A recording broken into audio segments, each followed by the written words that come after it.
This guy is called Jonathan Morrison.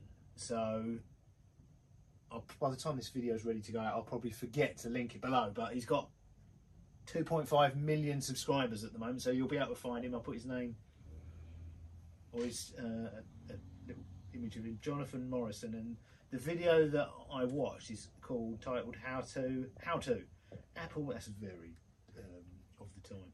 Apple Mac Pro RAM upgrade, late 2013. 13 Mac Pro that sounds like Darth Vader. 13 Mac Pro has 4 upgradable memory slots, which maxes out at 64 gigabytes and uses 1866 MHz DDR3 ECC. Baseline quad-core model comes stock with configuration options from Apple, just to give you guys a look.